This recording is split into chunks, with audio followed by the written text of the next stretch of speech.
mtoto akomba wa mama na ibeto Tole bashi mwene mga bashi tutabachanga mu batu ba ekiyano beta mwatango kimbela batu mwiyembu ye batango changa mu ba mwene mboka tamuna kimbela bakeni mwiyembu binu batango changa mu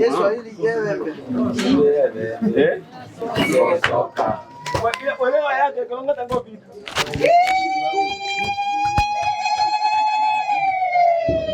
kwa sasa era elete mwema ola kamba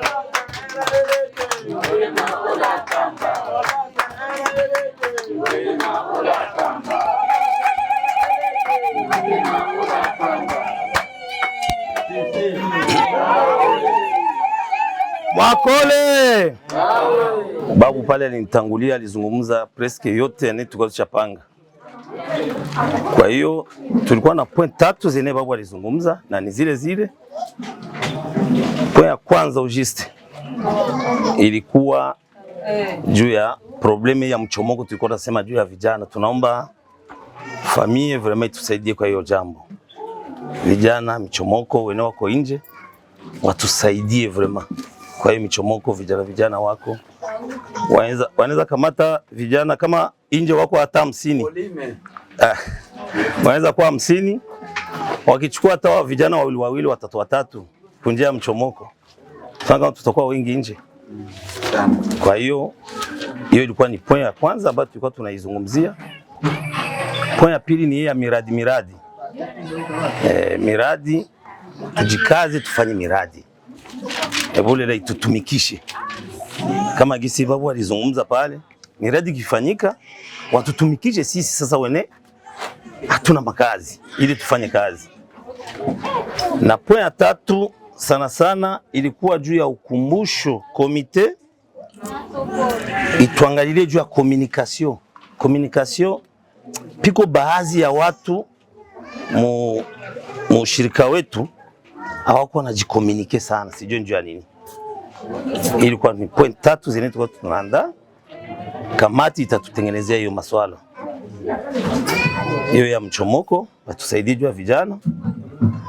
Hiyo ya kufanya hizo maproje vijana wapate makazi, na hizo za communication. Kuna watu wako kimya sana, ni wachache sana wako wanazungumza mgrupi. Sasa hivi binavunja wengine nguvu.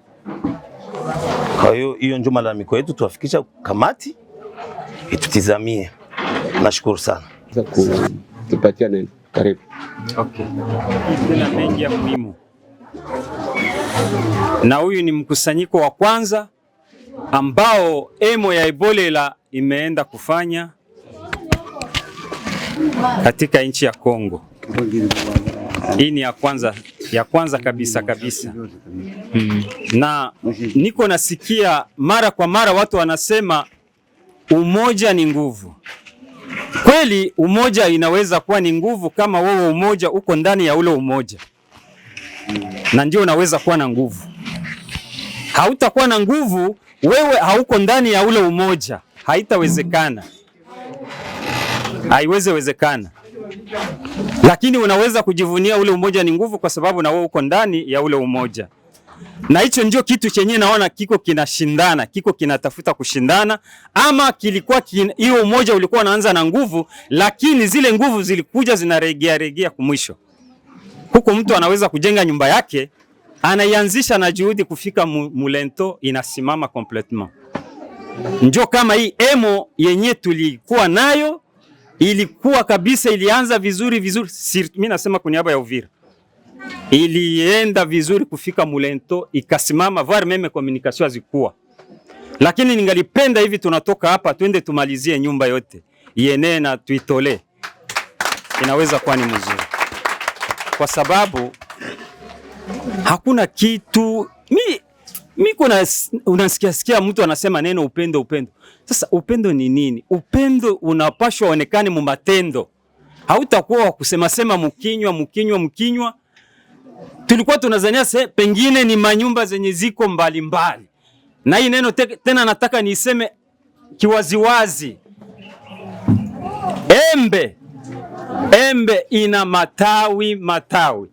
na kila tawi inapamba ni ile ile embe. Hakutakuwa tawi lenye litapamba utafauti wa embe ingine. Ikiwa ni embe shindano, tawi zote zitapamba embe shindano.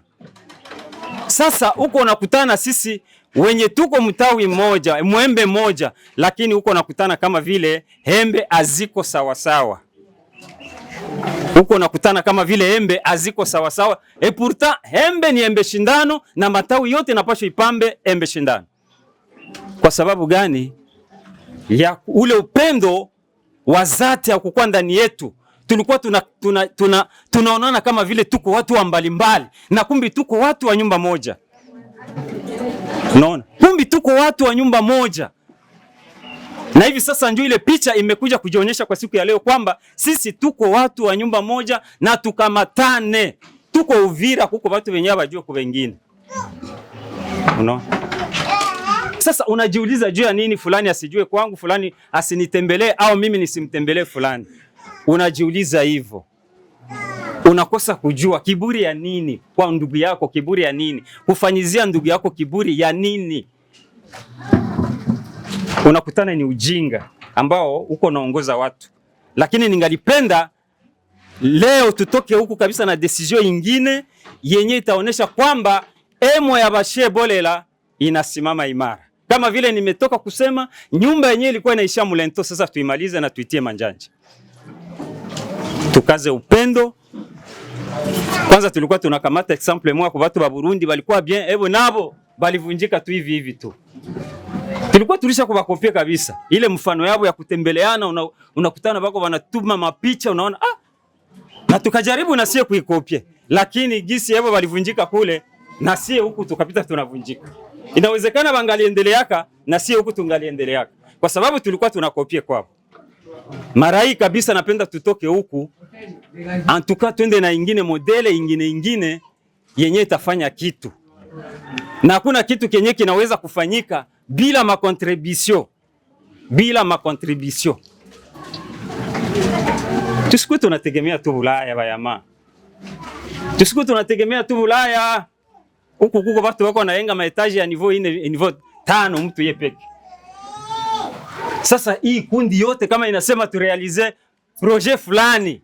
Mimi wazi wangu kwanza nilikuwa nasema batu wangalifanya projet moja ya kusema munanunua tere moja pale Baraka. Baraka iko naenda mbele. Munaengesha hata hoteli moja kabambi pale. Ile yote ni kitu kia muhimu. Burundi vile vile. Ile yote ni vitu vya kuingiza pesa. Lakini uko nakutana batu ile vitu vya chukichuki tu. Vya majivuno mabiburi yenye na kichwa na migulu. Ndio vitu wako wanaikalia tu. Kujisikia ya umaskini. Uliyekuwa na upendo kusudi watu wao mu maisha mzuri, tuwe tunakula mara 2 mara 3 kusiku. Unaona? Ile ndio napenda tutoke hapa tunavitosha mwakili. Kila mtu au anasikia hamu ya kusema niende kumuona mwenzangu, niende kumwangalia ndugu yangu, tutie ndani mbundugu burafiki. Kwa sababu mbundugu kama muona burafiki ni nea. Hayo ndio yangu yenyewe nilipenda nizungumze kwa siku ya leo. Asante mzee wetu Juma Ibolela alipenda kukazia kama kuna umoja wenye hauna misingi ya upendo. Na hivi anakokota masikio watu wa Uvira, labda alichunguza, labda aliona, lakini tusikwe wenye kusema tu midomoni, lakini natukwe tunatenda. Wakati tuko tunatenda itaonesha sura mzuri zaidi. Tutaita delegation ya Elemionga, labda inaweza changia mawazo na kusukuma maneno mengine kule mbele. Karibu. Kwa kushukuru kufika kwenu hapa, waliotoka mbali na waliotoka karibu na sisi. Lakini tunachowaomba kamati nageukia huku. Mumefika, mumetenda kazi, mumeyafanya, na waomba mipangilio iliyo bora. Kama mzee alivyofanya, mmesema tusitegemee Ulaya. Kwa umwaka mimi napenda museme hiki, Bashe Bolela watanunua gari. Na hiyo gari itapatikana namna gani?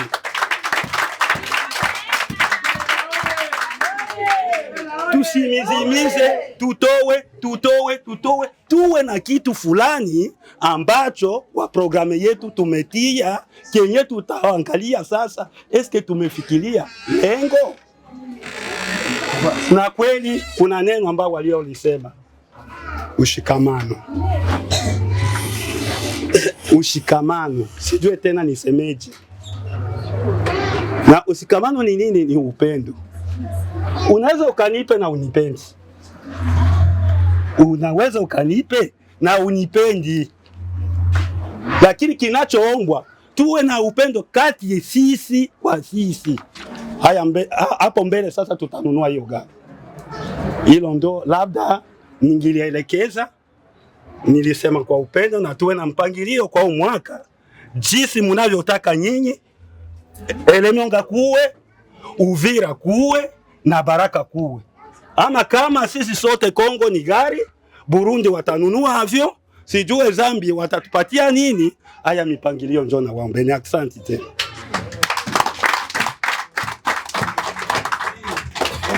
Ndio. Na hilo jambo lilisemwa hapa. Huko mzee wetu mwenye alipita hapa akasema batu wanapashwa kuwa na projet. Ndio, hakuna mwanadamu mwenye hawezi kutegemea wengine. Lakini kutegemea inakuwa na limite mwa fulani pale. Mawazo ya kutegemea mpaka milele ndio inatumaga mtu asijisukume na gurudumu lisiende. Na la pili alikazia, alipenda kuonesha kama bila upendo hakuna kitu. Upendo wetu uonekane, uwe na matendo. Ndio vitu viwili vyenye alikazia. Sijui kama nimesikia vizuri. Na hivyo vitatusaidia vile vile kuona kwenye kuko upungufu ni wapi na tunaweza tekeleza. Naweza kamati iko na kamata na kuko hatua yenye itapigwa kwa ajili ya hivyo. Tunaita watu wa Nyarugusu, delegation ya Nyarugusu ikaribie. Tulikutana na Baraka tukasema tukitoka huku, sababu ni safari ya kwanza Ebole la Baraka kufanya mkutano. Tukasema tukitoka kwenye mkutano mkubwa huu wa Ebole la Elemionga, njo Baraka sasa Ebole la ifanye kamati ya Ebole la pale Baraka. Tukitoka hapa na huu mpango pene njo iko nao wote, ila tatizo kazi kulingana msumbua. Kama tafika jioni tutashukuru Mungu sana, na tunaragana kama wale wote walitoka Baraka wawe na hiyo kumbukumbu. Tukitoka hapa kwenye mkutano na zile tariki yenye tulisema tuheshimishe, twende kukutana na sie bote Baraka tena tuamushe, ili tuendelee kuwa na kitu kimoja. Juu tulisema mu agenda kitu kimoja njo tulilomba sie bote, kitu kimoja njo tulilomba. Tukiwa kitu kimoja, ile makosa yote kuanzia wa babu yetu wazee wetu yote itakufa. Kama muko misukusuko, muko maneno, tukiwa na umoja na upendo, tukitembea kabisa na ile yote upendo pamoja, ile yote ya wababu yetu tutaisahau. Hiyo njo agenda kubwa tuliweka mwile buku letu la Ebole la ya Baraka. Na tunasema asante sana, na tuimizane na viongozi wazidi kuimiza ili tuende na mpango sambamba. Asante sana. Nayo. Lakini sijue kama biko hapa. Karibu. Karibu. Wala yetu presentation ama yijulisha bama ngati bashibana ula na bange bashirana namba kalma bibi no tango itana lungi muyijulisha kini kichwa maano eninga Serafe mana wininga mtu ule ushimbo be wa maana. Sasa ine nikibana ishi ntamba sikumanga ila tu mweno mia etano ila ano mbele ya nasaka ntambali o ila lweba namango tubeto ishi ntambala ba unjo tumo nda eno kwasi mbaka batu ngebasangana mkonzo kila itu mango watoto ishi ntambala. Wakati walikuwa wanaishi Mtambala, enu yetu jamaa ya enu yetu numba hii jamaa yao ya hii nyumba yao tubeto aishi manda na uwezo wabeto batu bashe chiba, walikuwa wanaishi chini ya uwezo wa ingine nyumba wanaita bashe chiba. Nama ngutalo ishi vivyo, talo obati mtu numbata tola emo. Na wakati wameishi hivyo, wamekuwa kama watu wenyewe wako mule munyumba yabo njo humu kwenye iko nasemea.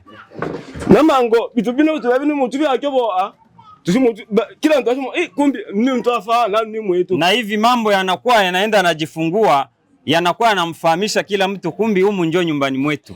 Nalomba kala iyo mikutano na bayangene na mango kelele la mbaka batu wakelele imanyana. Na kwa hiyo inaweza kuwa vizuri isiwe mwanzo na kuishia hapa, bali iendelee hatua hii kusudi watu wazidi kupendana na kujuana zaidi. Na no tasangana bino ule mbaka ule watoke mbona watoke mbona basi tabe cyane. Na kuna uwezekano mwenye kutoka huku na huku hawajuane.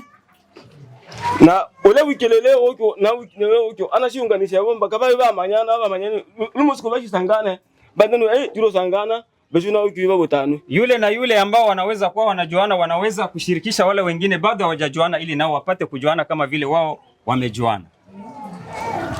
Ikambolia ya abe to nda ichangana bino bikombo bimu watina niwo ima groupe. Kufatana na huyu semi ambao mko mnasema wa masimu.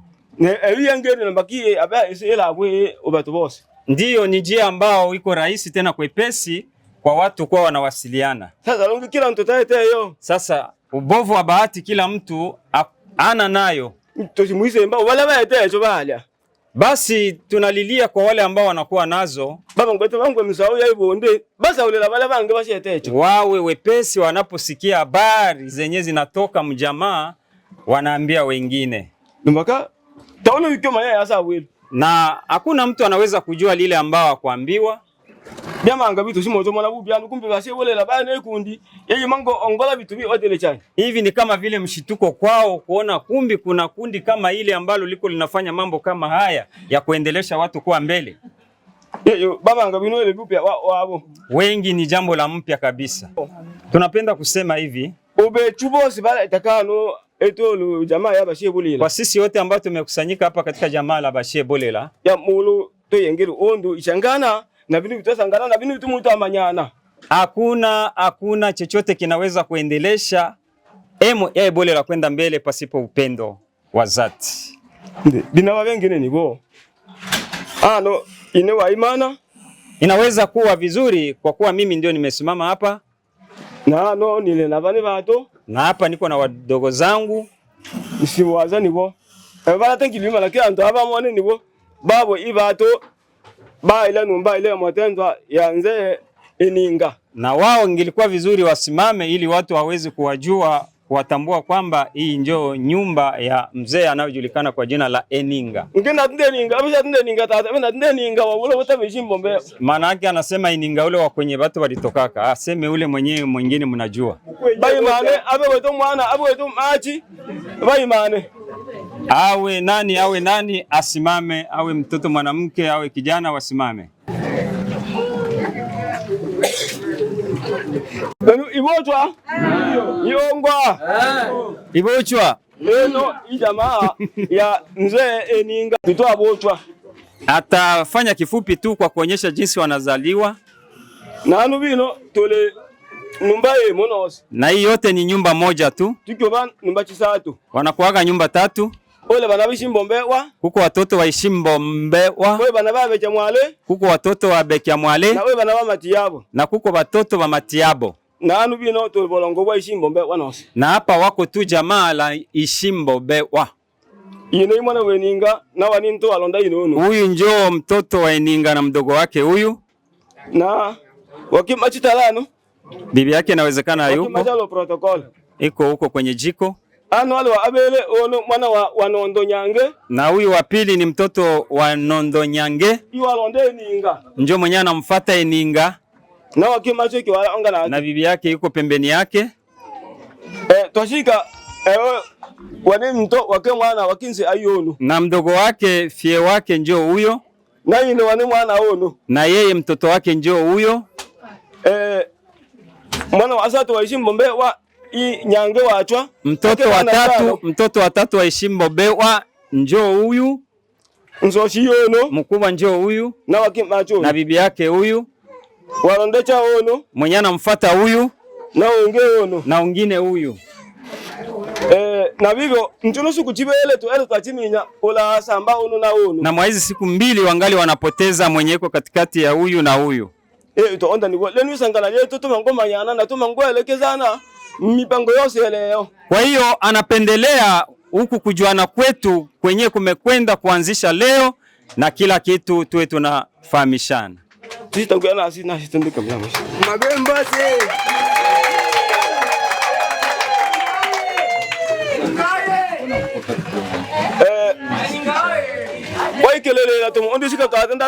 Kwa kuendelea tunapenda tuache tunasema hivi.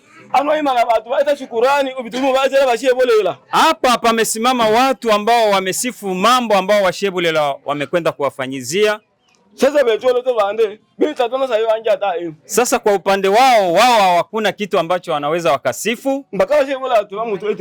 Kwa sababu Washebolela hawajawafanyizia jambo lolote. Hawajue kama ni kutokuwajua ama ni sababu gani. Ama ni kwa sababu hawajaanza kuchangia.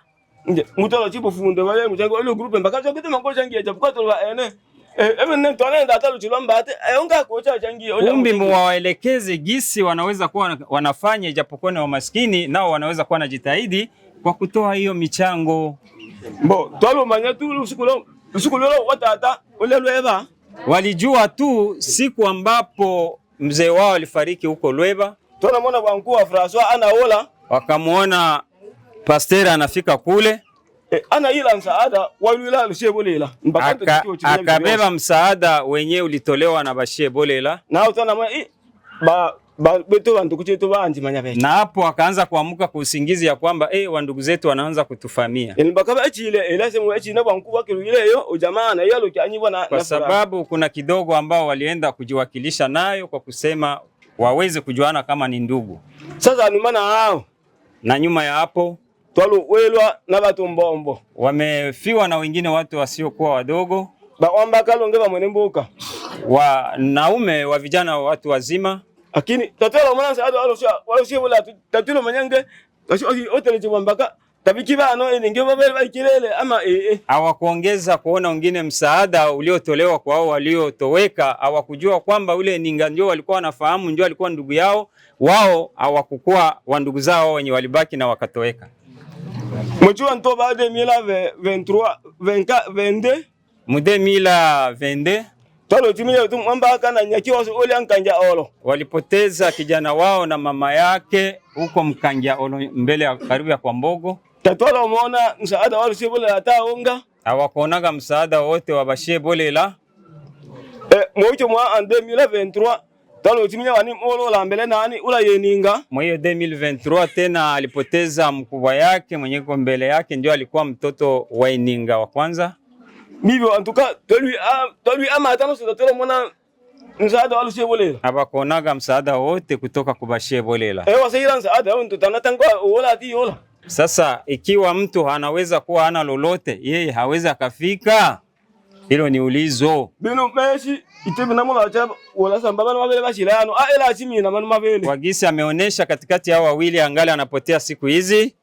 Tauli imona aizi yungwa Lushebolela lunatenda hakukuonekana hata sura ya mtu mwenye anaitwa Bashebolela mahali hapo. Bibelongo bala bantu bashotale malenga tumbulano wetu na bantu kuchete bashili bale. Sasa wale ambao bado angali wapya kuingia mkundi watasema hata hao watu wako wanatuelekeza wanatuambia kwamba ni wandugu zetu, angekuwa ndugu zetu kama wako wanatukaribia mara kwa mashida mbalimbali.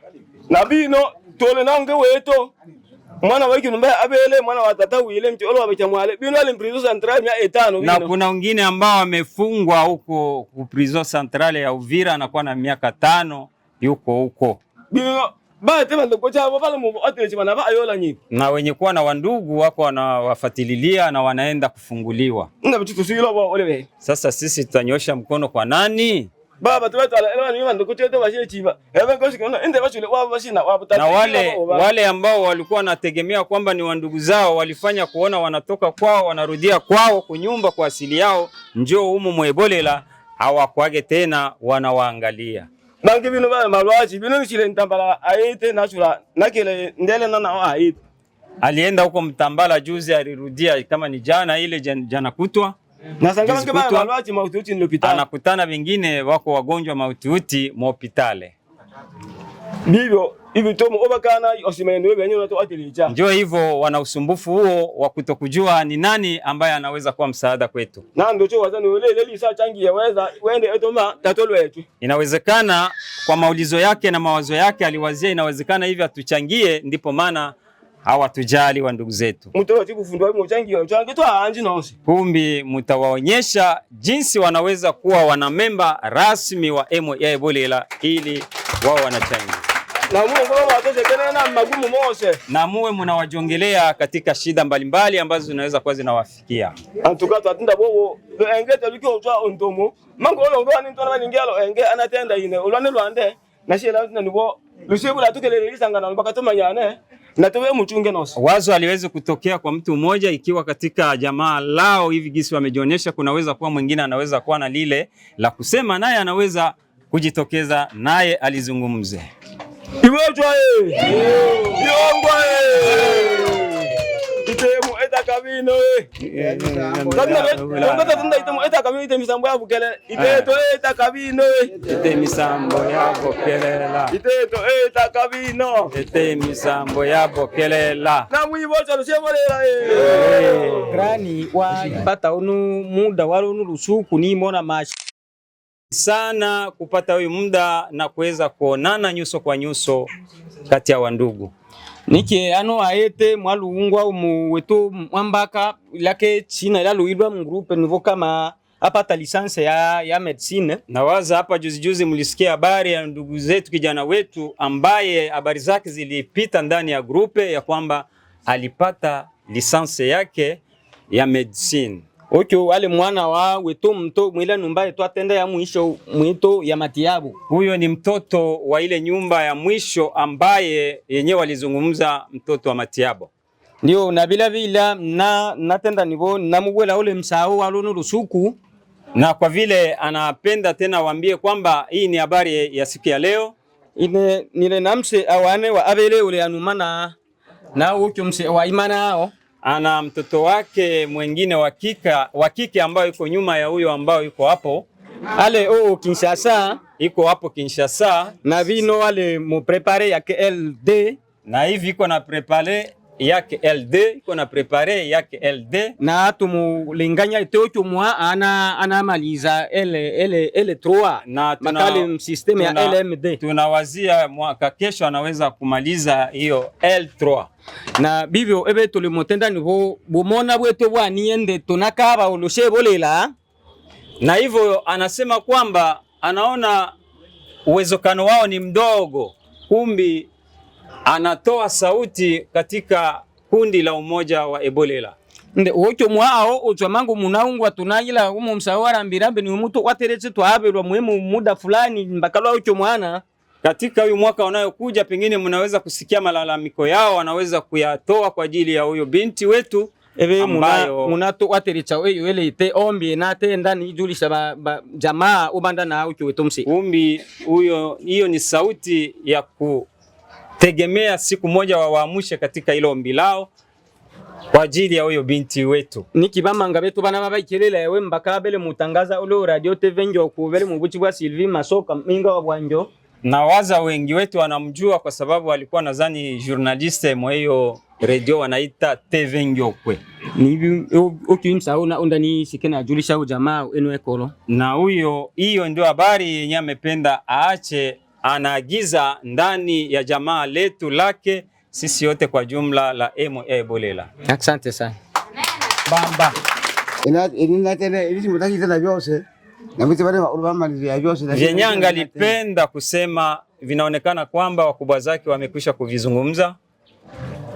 Kwanza ile mane magena mtu biso jocho ameso na nali na magana sina basi tena nao. Juu ya furaha ya mingi ilimfanya alie. Mukabila wake ibe talo mtukyo kabila ule unamwatilichi hivyo twaungwa hiyo inwa na alondo itinda nibwe mango wetu tuleba ene mutuma tumushikwa ta ele bibi mbakata ule mtunga walwingi chibwa mbana bambamba mbakale mtunga ni bwashijadere bechibe se twalo bochwa tole bana bebule la bibi bechibe twabochwa bibi no se ushile yande a demande wala ijulisi bweni bwe ushingilin inde bayungwe ni bwe bale bechu bale bashibechu na ukumsa twike wokyo twike byangine kama ile numba ncheto numba tosoka ulam tomoyobo cha batu ba Nyarugusu baule na baada ya hao president ubana inwa yanakia ula ndimo vitu vya penjana Nyarugusu. Hiyo wanamuitaga Ana Mwashite pamoja na Mwamini Abwe. Nile mwana wa Shebolela. Ni mtoto wa Bashe Bolela, mtoto wa Etamia Ebolela na Wasende ala. Sawa bechu tole bawakilishi bao matoka kambi ya Nyarugusu. Wao ni wawakilishi ambao wametokea kwenye kambi ya Nyarugusu.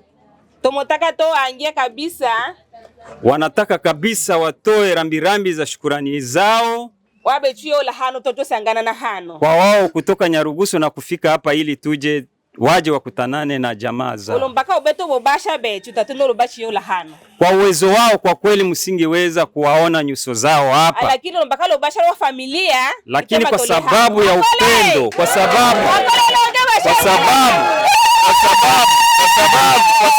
kwa sababu ya neno upendo ndio lenyewe linawafikisha hapa. Eni motaki tena ele nimbo Nyarugusu kambini Nyarugusu. Neno ambalo anatafuta kusema ndio kama hili huko kambini Nyarugusu. Atenda mwakole. Kalonge mwabio Ebole la Nyarugusu imesema hivyo venye anasema hapo. Mwakole. Tuashika ole watu wose wale makala. Bameacha watu wote wako wazima. Ole tatukio ba manga. Ule hawakwage wengi. Ushiki watu bani ya manga watu bose bashia wanakuwa watu wachache sana wenyewe wanabaki pale. Lakini wengi ndio wenyewe walishaenda. Kuna bakia tu nyumba tatu. Nyumba ya Etamia. Alfani. Shinlembwa. Sumaili. Na Nubaben. Na Ishimbenga. Pene. Inu bachine cha shikala olia. Ndio nyumba. Hiyo zaidi tole bana ba machi tu. Na zaidi ni watoto wanawake tu ndio wanabakia. Mwana wa Sumaili na mwana wa Joseph. Watoto wanaume kuna bakia ni wawili lakini wengine wote ni watoto wa kike. Yani ni mokanyamanga bitole ola manake twashikamana sana twaondana manga. Antukawa anafurahi sana gisi wanashikamana kule gisi wanashikamana gisi wanapendana. Yani ola mwecho naachwa tuki anasema chuba na machi tukiweta achi nose. Kukija mambo ya kilio maana yake wanakuaga tu wanaikaa fasi moja watoto wanawake. Mwakole.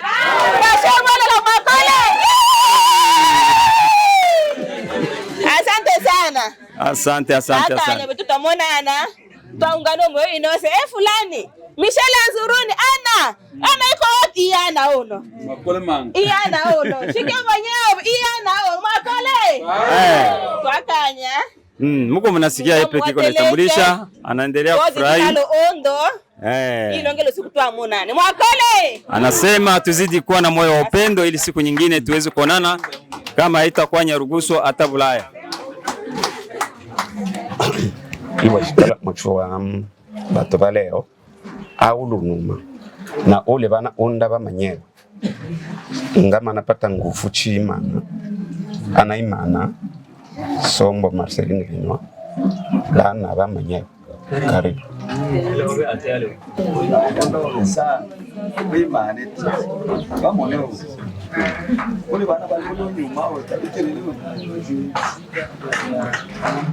Mango.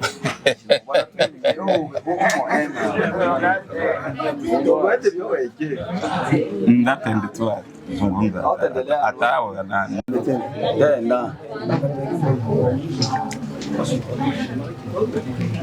Nina tena ni wao ibochwa be. Anaweza kusema ibochwa. Iunga. Mkiswahili njoo. Ungwa. Tengeneza. na buchi wo China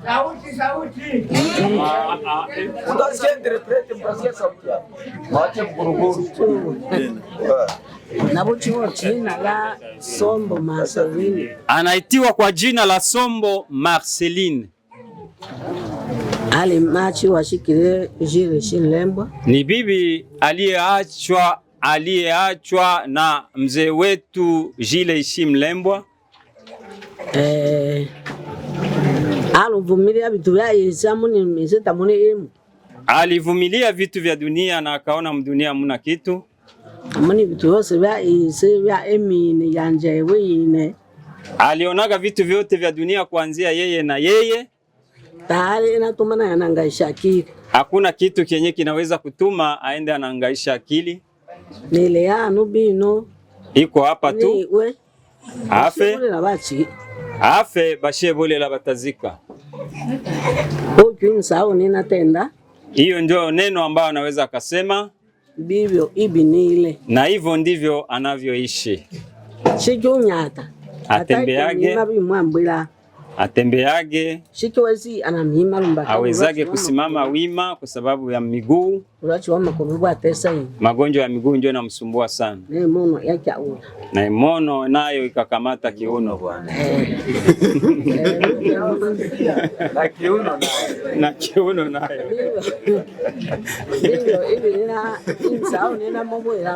Hiyo ndio habari ambayo anaweza akatuambia. Ninashukuru lumbaka. Mayo ndine ola. Ameshukuru kwa sababu tumeenda kumleta kule. Sisi mfikiri ni bomango. Ninacho sangua mleni wa. Hakukuwa na mafikira kwamba anaweza kukutaniwa katika sherehe hii. Ila la binacho kashiku nyata. Kufatana na hali ya udhaifu wa mwili, kutokutembea. Na yengano mbanda balabala nini mbanda balabala nikiwa mmechibirisha ula. Anajenga nyumba chini ya barabara na yeye juu ya barabara, lakini anamalizaga hata miezi ngapi afike kwa hiyo nyumba ya chini ya barabara. Na makuru minyata. Hana miguu ya kutembea. Namona watuma moto. Aliona umemtumia montar. Sisi mfikiri. Hakukuwa na wazia. Lakini nashi tu atu moto waula nitacho uenda. Aliona tu moto inafika tunakuja kuchukua. No ya ubile. Nitaenda huko aje. Tebe chalunge burwacho. Tebe tena itapandisha bugonjo. Yobope. Seme ya hapana. Montare atakubeba polepole tu. Usiwe na wasiwasi. Ndio hivyo akuvisha. Nacho. Amekuja. Nashukuru ninacho sangala neno. Ameshukuru hivi Tuanichungwa mena nose. Kweli na yeye kuna watu wanasikiaka tu majina lakini hawajawahi kuona nyuso zao. Lakini bila winatwa. Ni mulola. Mana bange ichani mubunda. Na hivi nimekuja niko natazama na wale ambao ninao kamatililia vizuri niko na kamatililia vile. Na vile mtenjwa ni Mungu. Na venye viko vinazungumzwa iko nasikia. Ile faida ya Mungu. Ni faida kubwa. Nashukuru banda na mkutano. Ameshukuru juu ya mkutano. Tuendeleshe tusichie njiani. Eta mkutano ya mafamilia. Tusiishie njiani, tuendelee na safari ya mikutano ya kifamilia. Mwakole. Nongeza ila tumu bocha president mangwana anja bimu biblia pisatu nchila rekomandasi cha tenjwa au makambo matenjwa. Karibu. Yenye baba kule amezungumzia kuhusu projet. Juu amezungumzia inatakiwa kama washebule mtanunua gari tujue hii pesa ziko tunaenda tununua gari, tutanunua ndege, tutanunua nini.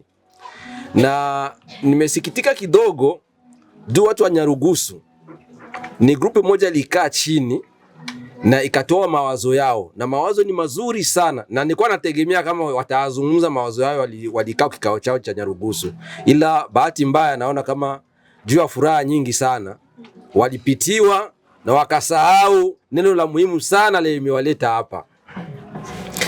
Kikundi cha Nyarugusu walikaga ku mkutano wao, wakasema sisi watu wa Nyarugusu tunawaza ama tunafikiria group ya washibulela wote ulimwengu mzima, tukusanye pamoja, tukusanye pesa, tununue boti. Nimeleta hiyo wazo juu baba kula alisema kama pawe kitu, pawe projet yenye watu watakuwa wanafunda kidole. Hii ndio projet tulifanya, hichi ndio kitu tulinunua. Kama ni gari, tuseme ni gari. Sasa na mimi naunga mkono kwa hiyo projet unayozungumzia ya kuhusu kununua kitu. Na hiyo projet ya boti, mimi binafsi ni projet nimeona kama ni projet moja muhimu sana, ni projet yenye tunaweza tukafanya na ikatuletea maendeleo ya familia. Tukiwa pamoja, si wote pamoja, tukachanga vichwa vyetu pamoja, tunaweza kununua hiyo boti na ikawa hapa Tanganyika, ikawa natusaidia kwa maendeleo ya kesho na kesho kutwa. Juu inakuwa ni vigumu zaidi kila mara pakiwa tatizo inatakia tufanye harambee, tufanye mchango. Ila kila kitu kama boti tukiwa tuko nayo pale, itatukua natusaidia mambo fulani ya jamii. Jamii yetu tuko na vijana wengi wenye wako na wabibi zao, wako na wake zao. Mpaka leo wengine hawajaoa, hawajatoa mali zao. Tukiwa na maproje kama hayo, yatakuwa nasaidia jamii njia kama hizo. Sikusema wewe wazembe waache kutafuta pesa, ila familia inaweza kuwa inawasaidia. Hiyo ni point number 1 nilikuwa nataka kuzungumzia yeko. Na hiyo projet itarehisir kama sisi wote tukikubaliana kuanza mchango, na mchango tutautarget kama tutafanya kama mchango wa mwaka mzima, kila mtu anatoa kiwango fulani kila mwezi, ili tueneze ile pesa ya boti. Tukinunua tu ile boti, basi mchango kama vile tutakuwa kama vile tumeusimamisha tu kutisha kupata target yetu, tutakuwa tuna target. Hiyo tukikubaliana na mwe tutaweza na tutafanya. La pili nilikuwa nataka nizungumzie kuhusu ndugu yangu alivyosema hapa, kama familia yao ilikuwa kama vile imetengwa. Ina mambo mengi imeyopitikana, hawakusaidiwa. Na hawajui kama ni juu labda ni umaskini ama la. Kama vile baba vice president alivyosema hapa, nadhani hakuna mtu aliyeomba ruhusa kuzaliwa ndani ya Ebolela.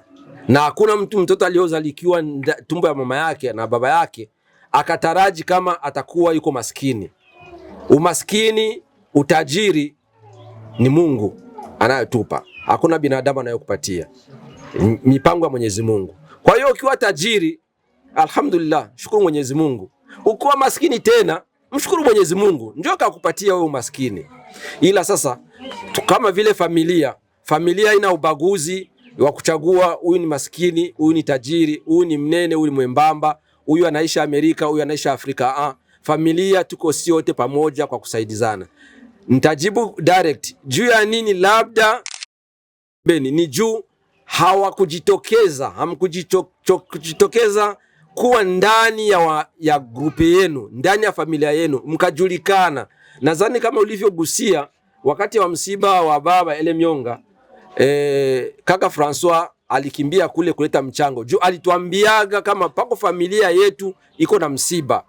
Sasa kuanzia pale ilikuwa natakiwa kama mnajiunga na familia, tunakuwa kitu kimoja, tungeendelea tukajua kama yani ingekuwa na vina expand. Ila baada ya pale pakawa kama pako ukimya, hatujui kitu gani kinayoendelea. Na ndio pale unakuta mkipata msiba ukipatikana, inakuwa trop tard kwa kusema tu reagir. Inakuwa juu unapaswa kwanza tunaikaa chini. Watu wako active ndani ya familia. Juu hata kusaidizana ndani ya familia, ndugu zangu, napaswa niwaambie ukweli hapa leo. Kusaidizana ndani ya group na ndani ya familia, tunatizama statistic ya vile watu wanavyojitolea. Inatakiwa kwanza unajitolea. Kujitolea si kipesa. Hatuseme mpaka wewe unatoa mchango wako kila mwisho wa mwezi ndio utakuwa unasaidiwa. Kama nadhani pako mmoja alivyozungumza, Bwana Marla alizungumza hapa. Pako baadhi ya watu hawazungumzi ndani ya familia, hawafanya jambo ndani ya familia. Kuzungumza ni mchango. Kutoa maoni ni mchango. Kama una pesa, toa maoni tangu toa mchango wako wa maoni na kusalimiana na kujuliana hali. Ni mchango, tunajua kama fulani wetu yuko anatusalimia, tunajuana, hata wakati uko na shida haitakuwa kinyume chako kwenda kujitambulisha. Juu kwa kila siku mtu anakusikia, inakuwa ni urahisi. Fulani njoo kuna tatizo, inataka tumsaidie. Sasa wewe unapata tatizo leo, mwaka mzima hujawahi kuzungumza. Siku unapata na matatizo, wewe unaenda kwenye familia, ndugu yangu mimi nipata kifo, niko na mdogo wangu amefariki. Mtu atajiuliza wewe maana anaomba wewe ni nani? Mbona tujua kumsikia? Leo ndio anajitokeza juu kuna tatizo. Inakuwa ni tatizo pale. Kwa hiyo muhali tuache tuanze mambo mapya. Najua kama kila kitu kuna wakati wake wa kuanza. Na huyu ndio mwanzo wa sisi wote kuwa pamoja. Tuanze, wale walikuwa wamelala usingizi waamke, wale walikuwa active wazidi kuanzisha kuwa active, na tutafika mbali. Shukran. Ambayo upeo wa akili yangu unafikia. Hapa kuna watu wanatuzidi miaka, elimu, lakini nimeona ili nilifikishe. Kama nitakuwa nimekosea, mtanisamehe. Ndani ya familia, ndani ya makundi, ndani ya mashule, ndani ya jeshi, kila sehemu kumekusanyika, kuna kwa kundi la watu, kuna kuaga na watu aina tatu. Kuna kuaga na watu aina tatu. Kuna kuaga watu wenye kushughulikia familia au kushughulikia kundi au kushughulikia timu, au wanakuaga kundi moja hapo. Afu pana kuaga watu mailo kundi hawajali, ni kama vile wako au hawako, ilo kundi linakuaga. Na kuna kuaga watu kazi yao ni kuvuruga tu, au watu hawatokosekanaga. Tukae tumefanya kundi, tuko familia, lakini tujue kama hizi tabaka tatu tutakuwa nazo. Sasa basi, cha muhimu sio kusema jua anavurugaga sasa tumtenge. Tutakuwa naye, atavuruga leo, atavuruga kesho, atavuruga kesho, lakini siku moja ataona ngoja na mimi ninyooke. Sawa? Atakuwa hajali, lakini kama tuko naye hajali, siku moja atafikiwa na jambo na sisi tumfanyie jambo, kumbe au amenishughulikia hivi, ndio nilikuwa nimejisogeza nyuma. Kumbe ningekuwa hapa ningepata zaidi. Kinaeleweka? Sasa mimi nilikuwa naomba kama inawezekana katika familia yetu tuwe na kuvumiliana na kushauriana. Juu kama uvumilia huwezi kumshauri mtu. Ukiona vumilia utamshauri mtu. Juu unavumilia.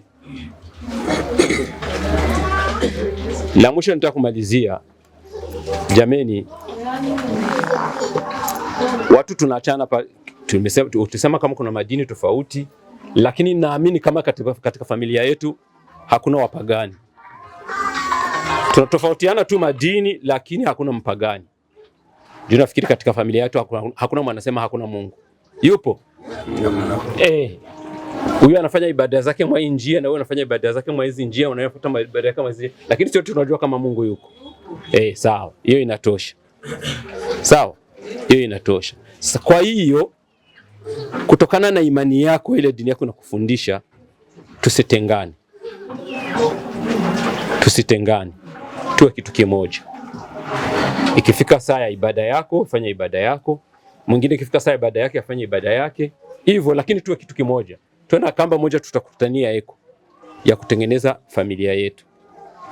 Kwa hapo tutafika mbali. Ni hilo nitaka kufikisha. Kama nitakuwa nimekosea, mtanisamehe. Hujakosea. Tajaribu kusikia ushauri wa Mungu. Tutasoma ndani ya Mhubiri sura yake ya 9 mstari wa kwanza hadi kuteremka. Inasema hivi: maneno haya yote moyoni mwangu, ili kuyatafuta ya kuwa wenye haki na wenye hekima, na kazi zao ni mkononi mwa Mungu. Kama ni mapendo au kama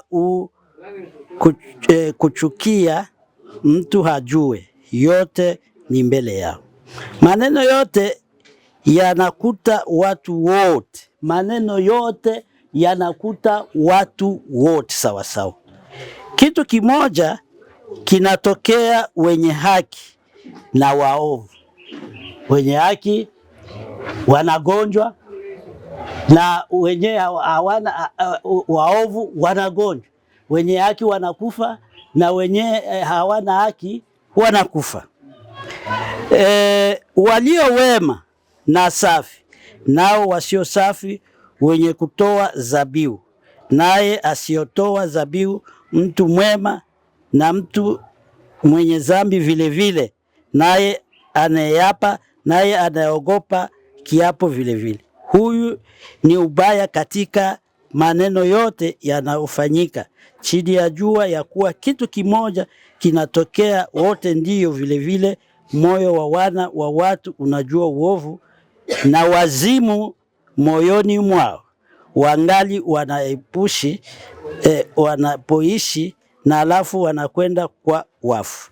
Maana kuna tumaini kwake anaambatana na wote walio hai, mbwa aliye hai na vizuri kuliko simba aliyekufa. Maana walio hai wanajua ya kuwa kwamba watakufa, lakini wafu hawajue kitu, wala hawana zawabu tena. Maana ukumbusho wao umesauliwa, mapendo yao na kuchukia kwao na wivu wao zimepotea, wala hawana sehemu tena milele katika neno lolote liliofanyika. Sasa tunaenda 11. Nikarudi nikaona chini ya jua ya kuwa mashindano si kwa wapesi, wala vita si kwa wenye nguvu. Aseme hapa kuna watu wanajivunia, aseme mie kama nashinda niko mwepesi sana, na kama nashinda vita mimi najua vita sana. Sasa huku mbele anajibia haiwezekane kushinda vita, haiko kwa sababu uko na nguvu tu. Utakutana mtu mwenye ana nguvu anashinda vita, utakutana mtu mwenye hajue kitu anafanya nini, anashinda mashindano. Anakuwa wanajiona kama mimi niko mtajiri, ni kwa sababu nilisoma mingi, sababu najua mambo mengi. Lakini hiyo nayo pia ni utakutana mtu hata kusoma ni tajiri, ule mwenye alisoma iko na akili mingi hapate kitu. Kwa hiyo lakini wakati kunakuwa nini? Wakati ni bahati kila kitu. Bwana sifiwe. Maana mtu hajue wakati ule wake vile vile, kama samaki wanaokamata. Mtu hawezi kujua saa ya kuomba. Unaweza kuwa na hapa kwetu Baraka kulikuwa mtu anaitwa Jerome. Hivi haiko baraka, ziliisha tu. Na ndio maana Mungu anatuambia tuwe watu karibu vitu 12 kila siku. Kitu cha kwanza, upende mwenzako kama gisi unafanya nini, unajipenda. Bwana asifiwe. Hakuna mtu anaweza kupenda alale na njaa. Unaweza kukudharau wengine alale na njaa, lakini wewe si tulikula hapa. Labda kunyumba kwangu hapakukula, lakini nilikula. Eske nilisema hivi siwe kama bibi yangu hayakula nisikule? Kila mtu anajipenda. Na kama inapaswa upende mwingine kama gisi unavyojipenda. Kitu cha pili, kama mko magrupe, uwe na sagesse, hekima. Hekima, kuna kitu kizuri kinakuonesha kesho, prevision, kuwazia yale yanaweza kufika kesho. Kuna mtu anaweza kuwa na vitu afikirie kama kesho anaweza kuwai. Leo unaweza kuwa umeshiba, kesho utakuwa nini? Na njaa. Hii ndugu yetu labda inaweza kuharibika kupitia una prevoir. Sijui kama kuprevoir tunaweza, unafikiria. Tena kuko vitu vingine vitatu viko nguvu. honestete. Na ndio hii inaleta shida. Mtu anaweza kupatia 1000 francs, bwana, hii 1000 francs uchunge, lakini unaweza mtoto aliniambia alikuwa anawekesha tate yake pesa, anabakia kwa nyumba kule, anakuwa anachomoa hivi, unawaza ziko sawa, haziko, hauko honest. Lakini mtu kama iko mwaminifu, akisha kupatia kitu basi ni kile kile, unakuwa mwaminifu. Ukisharibisha kimoya, hakuna mwenye atakuamini tena. Uaminifu, kuna mtu unaweza kumtuma bwana, nilete saki ya makala 7. 7 anauzisha ngapi? 15. Kufika kula nasema alisema 15 jana. Kufika pale alikuwa usema niliuza 25. Eske ulikuwa mwaminifu? Hakuna. Kuna wengine atakuya, bo nikope ziko mtelefoni bwana. Franga ziko mtelefoni. Uaminifu unakosa, kumbi hata zileta kesho. Na mkisha kwa mkundi ni problem. Na wengine uongo. Na leo uongo ndiko inaharibisha watu. Bwana asifiwe. Mkundi mkisha kwa maarifa ya uongo, sitasema uongo. Wakupatie $100, bana kupatia mfanye nani credit rotatif. Huyu leo kesho we zako ziko wapi? Zikingaliki. Kumbe ulisha zikunywa siyo munini. Eske kesho watakupatia zingine? Sapora. Bibi yangu balijaribu kufanya Kalikilimba pale Uvira, hapa Baraka. Kalikufa miaka 4.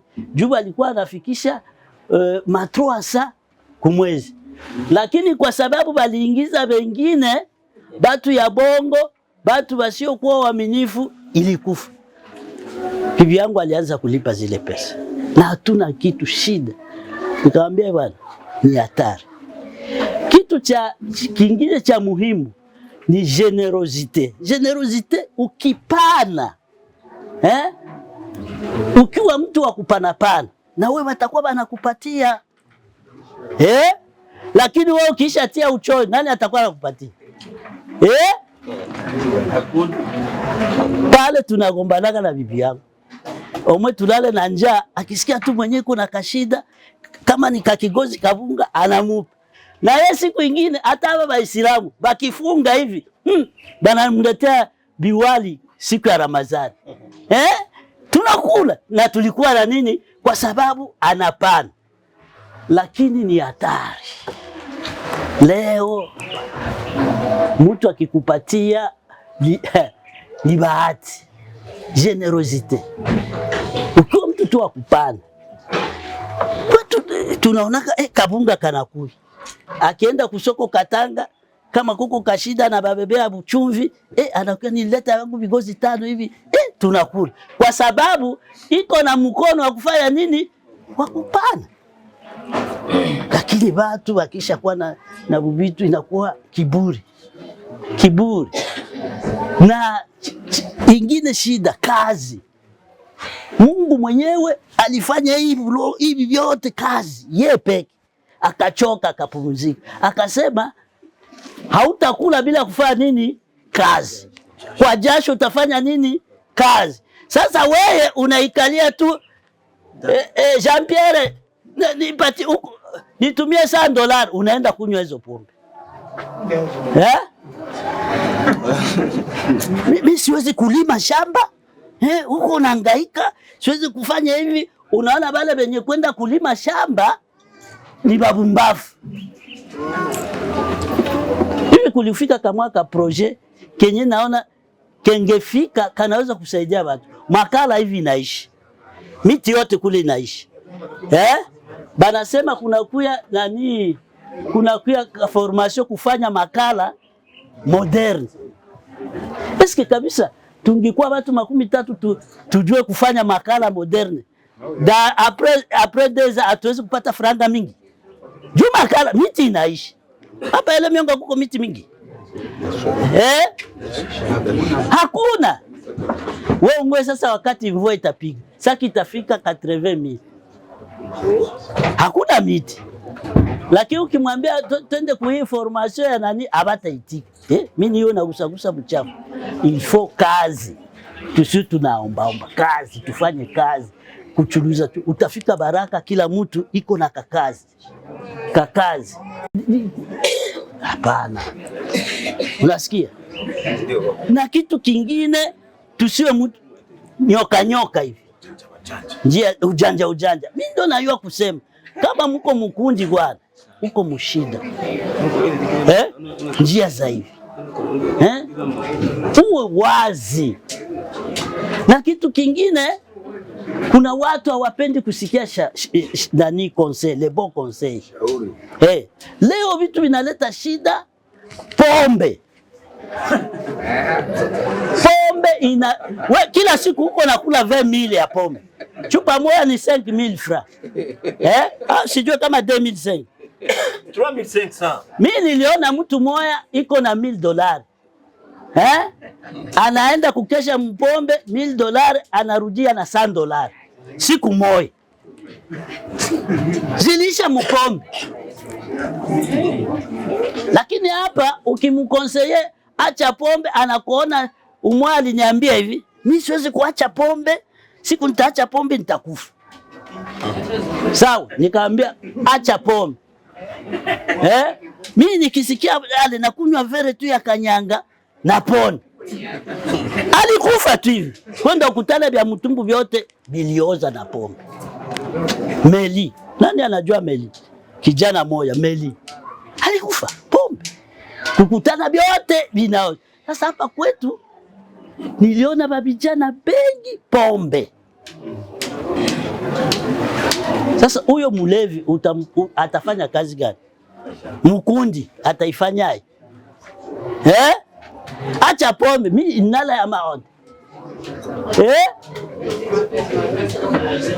Tuwe tunaitika le bon conseil. Ananishauria labda hii inaweza kufanya nini kunisaidia. Na kitu kingine tusio tunajitia kimbelembele. Unasikia? Kimbelembele hai au ile kitu unapenda ujitie kwa ile kitu. Mimi nifanya auto mécanique. J'étais le premier. Mwiyo masomo. Lakini siyo kutembeza gari. Siyo. Ushaka ndo natembeza gari. Ile siku tulitembeaga na Olio nana natembeza. J'étais le premier. Siyo kutembeza gari. Ni teori tu. Juu nilibipimaga nikaona kutia mavitesi. Ça dérange. Bana nima permis de conduire nikaaje. Nikaingia vyangu vya kusoza. Ili nisaidia. Lakini leo hata uwe kitu hautapenda bakufundishe. Utapenda tu ujitie mbele. Kwanza bakufundishe. Kazi ziko mingi. Kazi mimi niko nasikia huruma sana. Nasikia pale Baraka kama si tunaishi juu tafika ni bubungu. Lakini sasa hivi leo kila mwanamke anakuwa na kazemburi. Kila mwanamke. Nasema bongo. Bibi yangu jina ilikuwa Baraka yote biyose. Bana tucheka cheka. Lakini leo unakutana mwanamke anavala mzuri ndio anakuwa anachuuza makala. Hapa ile mionga balikuwa sasa mimi siwezi kugusa makala. Makala iko vitu ya uchafu. Sasa leo wende mbo anavala mzuri. Iko anauzisha nini? Pale kujetem. Kizuri hivi kinauzisha nini? Makala. Hakuna kazi isiyoleta faida. Tuache kuomba. Je refuse ça. Tuache. Kwanza unauliza umwa yambo, mimi niko mgonjwa. Juu anayua utafanya nini? Utamwomba. Lakini tukifanya huko kazi mingi. Nani lisa ya maprojet tukianza hapa bashibulila patonekana pako mbele. Lakini tuache pombe. Tuache bongo. Tuache kujitia vitu wenye atujue. Tuache kabisa.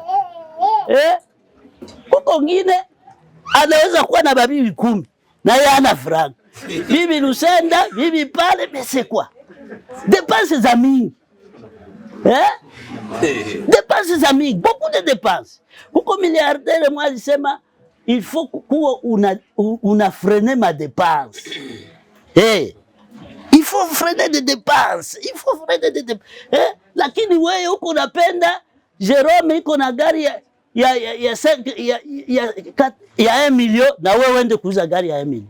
Kama ulikuwa na 1 million aziaisha. Kwa hiyo ninafurahi sana. Lakini c'est qu'on va chercher bagarso benye bako honnête. Kama uko honnête utakuwa uza yako telefone wewe unaombaomba. Il faut kutumika na batu benye bako nini honnête. Bwana asifiwe. Nikiona juu tusio batu wa kusema sana. Tuwe batu wa kufanya nini? Maneno, matendo, act. Maneno ile ya kusema sema mingi tuachane nayo. Tuanze ka projet fulani tunaanza. Ka projet fulani tunatafuta batu wenye kuwa vraiment banaweza kusaidia jamaa.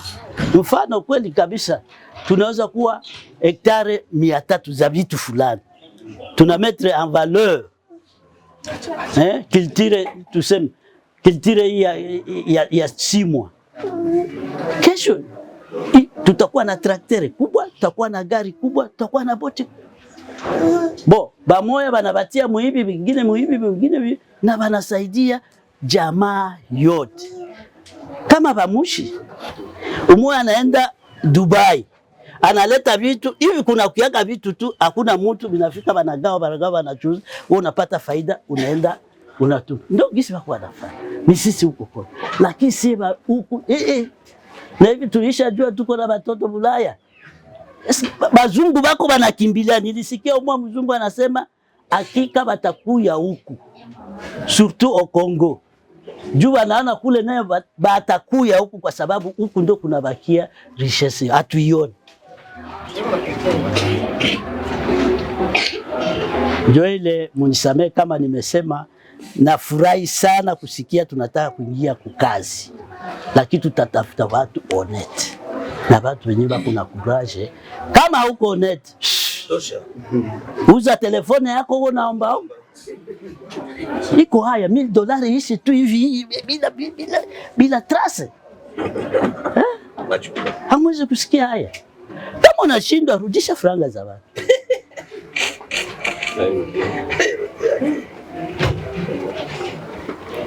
Huko mwenzangu anatumika kese ya serikali. Anaambia kama unapenda ukuwe kukopa franga. Yeye iko pale. Lakini sasa niende kukopa ni bakope franga ziishe, si batanifunga mimi. Nilibipima Uvira na kamatia batu $700 ile ya mbele. Hiyo $700 kubakamatia tunalipa saa event, tunalipa karibu kulibakianga saa event mu700.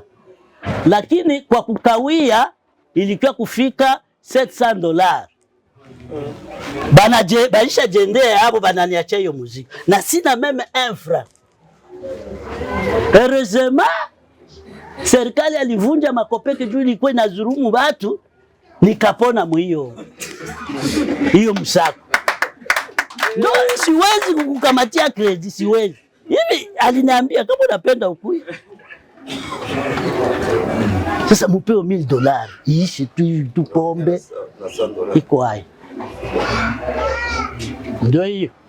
Mtanisamee na furahia hiyo pwe yangu ya development, ndio maana hivi niko na cheka sasa tuone kama tutaianza. Na cha tatu kuko wivu. Unaweza kuwa unatumika mzuri lakini anakusikia wivu. Ule atumike mzuri kukuchongea kusudi anaona unatumika mzuri.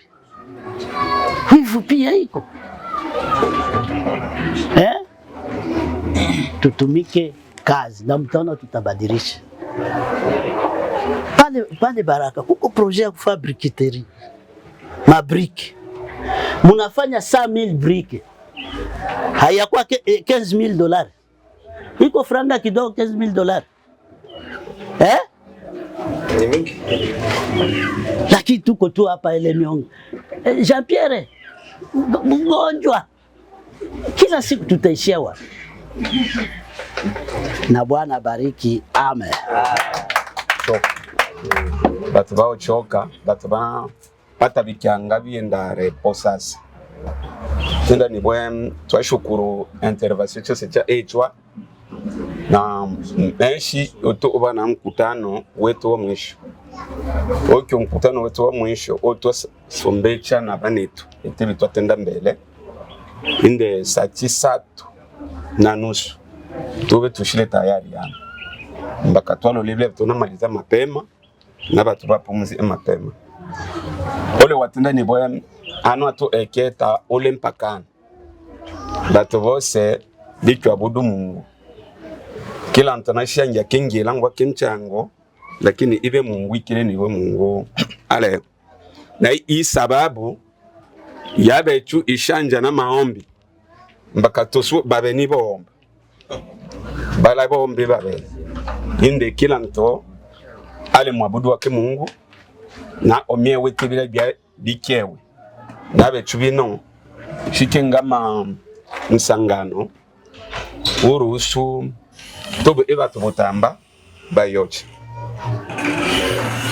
na lakini kwa nauliza bakwambaka bete boss lobaka lweto mutaka munanene yabo bazungumze bomu bubele busatu ekolo yangi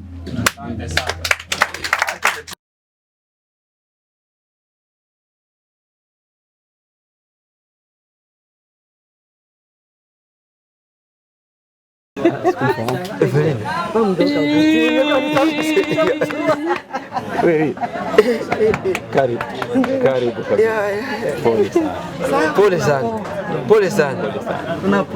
Ushujaa umekufikisha.